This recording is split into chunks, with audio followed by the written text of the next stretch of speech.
All right, I guess I'll check out this video.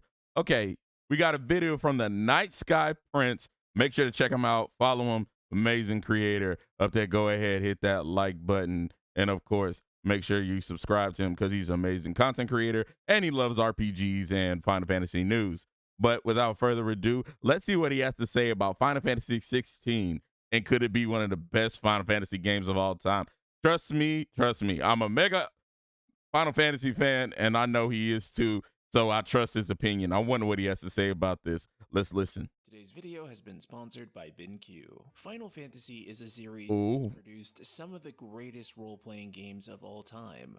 He's not lying. Final Fantasy is the original and the best. Okay, I just got to say that. However, it's no secret that its modern entries have been a bit more divisive. In particular, Okay. the recent mainline numbered entries. Make absolutely That's true. no mistake, Final Fantasy 13 and 15 have their share of fans. Mm-hmm. People who deeply love these games. However, there's also a pretty substantial number of fans who walked away from these games feeling as though they were lackluster. Look, he's not lying. I remember when I was playing Final Fantasy 15, it felt like it was long, it was arduous, and I didn't really like it at first. It took me, it's like an acquired taste. And Final Fantasy 13, let's just say this, I had a mixed experience with it, but it's okay. Like the main number of Final Fantasy games, I played like almost all of them.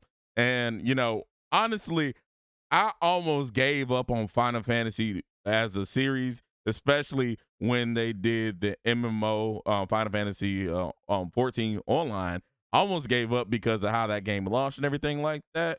But thankfully they got me back with Final Fantasy 7 Remake, which I think about to talk about. Final Fantasy VII Remake achieved nearly universal praise. Mm-hmm. However, it's not a new numbered mainline entry. Yes, it is not. Certainly had their challenges when creating this game, but it's not like they had to introduce a brand new cast of characters in That is true. We already beloved them. We was gonna like it regardless. Concepts, etc. Final Fantasy XIV has had extreme success in this regard. However, there is still a huge desire to see that translated onto this. Yeah, some people are not into the MMO format. I want to say that, like, personally, I'm not too into it. But like originally when it came out, I was heavy into it. Not some more now. But I see what he understands. We need single player games. Single player games sell consoles. I'm just gonna say that.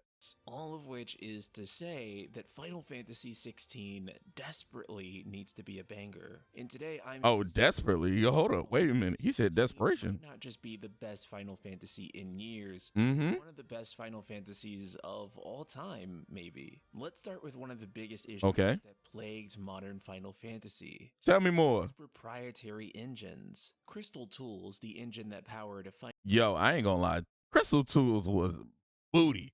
I'm just gonna say that. I'm gonna just let him explain. Final Fantasy 13 and the ill-fated Final Fantasy Versus 13. Yo, every time I watch an RPG video, I promise you, Final Fantasy Versus 13 comes up like as one of the games that we should have got, but got screwed over by development issues. I'm just gonna say it's probably like in the top 10 most messed up games in development of all time. I'm just saying if there's a list of games that people were hyped for that got screwed over by development, it got to be on the top 10 list. How many lore videos there are about it. And of course, the disaster that was Final Fantasy XIV 1.0 was ended up being an absolute disaster. Something you can learn more about in. Oh, he got a video about it. We might check that one out too. You never know. This would all eventually lead to Square Enix abandoning the engine and creating a brand new engine. Okay. Luminous Engine. And while Luminous Engine would. Yo, I'm not gonna lie. I'm gonna say something controversial. I do not mess with Luminous Engine. It is not that great. Like sometimes I can create something that's really beautiful, but other times it really hampers the performance, and it takes them a while to actually like get good with it and actually do stuff.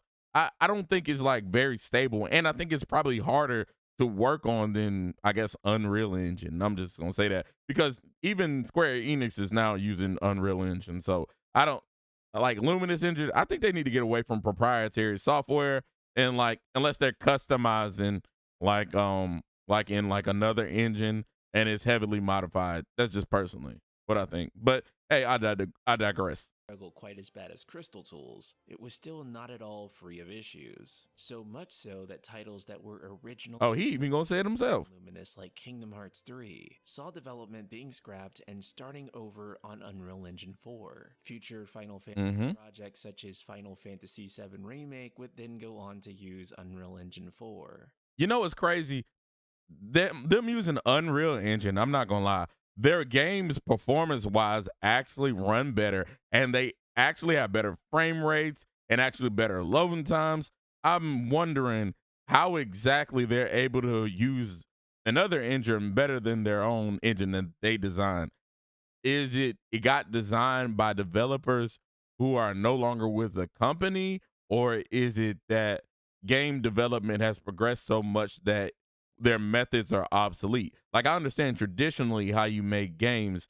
Certain games have to be made a certain way. That way they feel realistic and have an impact on you as a viewer and as a player.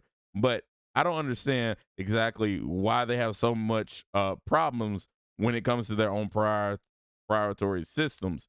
Like, is it because of the way they design it with bottlenecks or something? Like, did they actually bring like an architectural design like guy to do it? I got too many questions. Let's see what else he got to say. And overall deliver a much better experience. Final Fantasy XVI, however, will still be using a proprietary engine. Okay. This is the same engine that is used on the current. I'm not gonna lie, this engine looks good though. When building A Realm Reborn, Creative Business Unit 3 took an. I have all trust in Yoshi P. I'm not gonna lie, he has won me over. He is a man of the people, and he delivers everything he says. So able to create an engine that could power one of the most successful MMORPGs in the world. FF16 is reportedly running on a heavily modified version of this engine. Well, that's good if it's heavily modified. Is using tech that they are intimately familiar with. Well, hopefully the frame rate and everything looks good. Has been one of the I hope he's able to push the graphics as well. Had in ages. I wonder if he's going to be actually take advantage of the PS5, because I know the MMOs are not able to, but still. Its issues with Crystal Tools and had to be remade completely from scratch. There are entire documentaries on Final Fantasy Versus 13 and 15. And even FF7R, despite starting on Unreal Engine 4, still lost an unspecified amount of development time due to the firing of CyberConnect 2 on the project. Okay. Square Enix having to move the game back in-house. From what we publicly know, Final Fantasy 16 hasn't had any major issues during That's good. The only major struggle was that the game did face some delays during the pandemic. Yeah, the pandemic. One of the most problem-free developments that Square Enix has had for a major title in a long time. I mean, if you want to go back, even Final Fantasy 12 had some major issues with its development too. That is true. Leaving during the game's development due to health issues. The higher-ups at Square Enix inserting brand new characters into the game. If the development of the I had no idea about that, and I'm playing that. Ain't that crazy? This game is as smooth as it sounds from the outside, then this is a massive dub for Square Enix. One development of the game to go smoothly is also how they approached writing the story. Oh, okay. Tell me more. They didn't begin development on the game until they were absolutely confident about the story they wanted to tell. This contrasts heavily with the last mainline entry, Final Fantasy 15, which in its transition from Final Fantasy Versus 13 to 15, an entirely different story. And even after becoming 15, still had. I'm be real, that story still ain't finished to me. They gave us a hot piece of poo-poo when it came to story.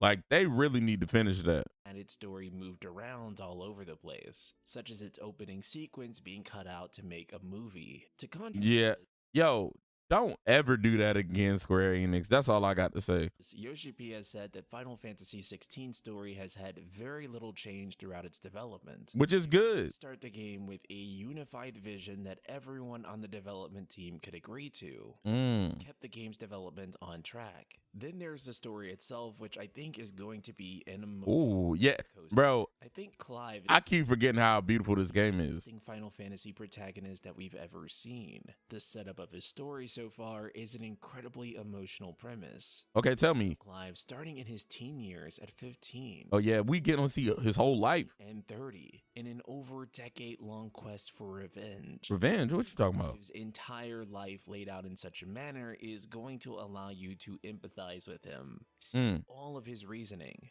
Seeing him go from this teenager who's described to have an inferiority complex. Where is he getting this information from? Yo, I like this. After failing to inherit the Phoenix at birth, and after losing his father, his kingdom, his brother. Dang, he lost everybody. Becoming a slave for the murderers of his family. I'm gonna be real. He just said something I didn't know about the game. I've been watching all the trailers. I've been reading all the interviews that are translated. I didn't know all this. He's spitting. I'm thoroughly shocked. I had no idea this is what the tale was. But hey, if he guessing this by the clues they dropping, yo, kudos to the Night Sky Prince. Being branded on his face by them in a quest to destroy the mother crystals and reset the power balance in Valistia. And done correctly. Wait, is that the description that's on the website?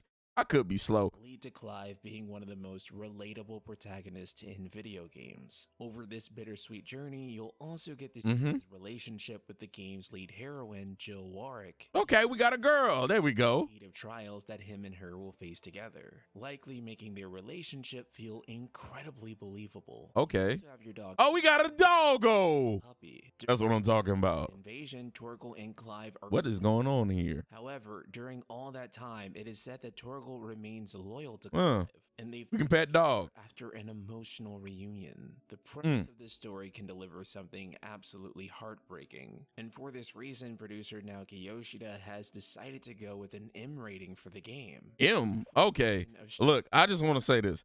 Look, this game, whatever way they want to depict it, it's gonna be great. I'm highly excited for this game. I haven't been this excited for a Final Fantasy game in a long time. So the fact that they've gone with an M rating, they ain't holding nothing back from us. And that's what I like.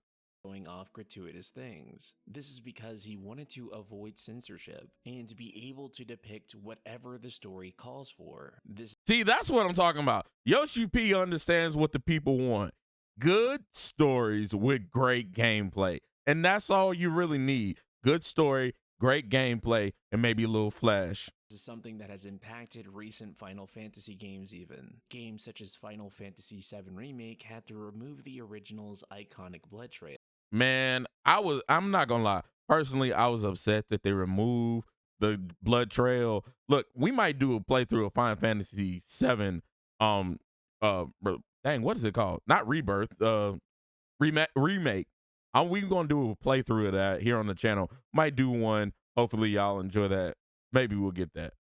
In the Ultimania, this was confirmed to be due to the age rating restrictions. Yeah, that's slow. Of them working without having to hold back and manifesting their. Ooh, I like this. Look, the combat and everything, it looks so beautiful.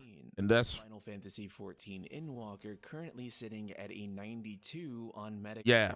The gas. Producer Naoki Yoshida is known for his excellent management and leadership skills. Kazutoyo Mihiro and Hiroshi Takai, whose previous work was Final Fantasy XIV Heavensward. Oh, Heavensward, yo, that an absolute masterpiece, are returning to work on Final Fantasy XVI. Oh, this story gonna be bomb. My favorite composer since Uematsu himself, and a man who was personally hired by Uematsu, will be composing for FF16. Yo, we gonna have fire music too? Music you absolutely need to, as he's composed some of the best tracks in the entire series. And with the series with this, that's some heavy praise. That isn't to be taken lightly. The game's battle system is being worked on by the legendary Ryota Suzuki. Yo, if y'all don't know, this man, he is the god that invented juggling, like as a game mechanic. Like fighting games love him. He is a legend when it comes to Uh, His work on Devil May Cry 5, Dragon's Dogma, and Marvel vs. Capcom 2. Suzuki has a track record of helping build some of the best action combat systems in gaming, and Final Fantasy XVI will be the latest addition to his resume. But it's not just the combat in yo, this game that I bro, they got to start. Bro, they got all the greatest developers of all time. It seems. Look like Square Enix, like they wanted this to be a hit. Look like Square Enix working to get bought by PlayStation. Hey, PlayStation, by Square Enix. I would love that. It's also the world design, a world with over 6 major kingdoms in it. And Yeah, one that that's a opposes lot. the pure linear style of something like 13 or 7R, as well as Mm, using the pure open world style of Final Fantasy 15. yeah, The game's story is ultimately a linear progression. There are still plenty of open environments for you to explore, without the yeah, game allowing yeah. you Because to if it's segmented, it'll feel like it's a bigger world. See, most people don't understand. Not every game needs to be a open world. You don't need to see it and be able to go there. Sometimes the main problem that open world games are running into right now is there is nothing in these worlds.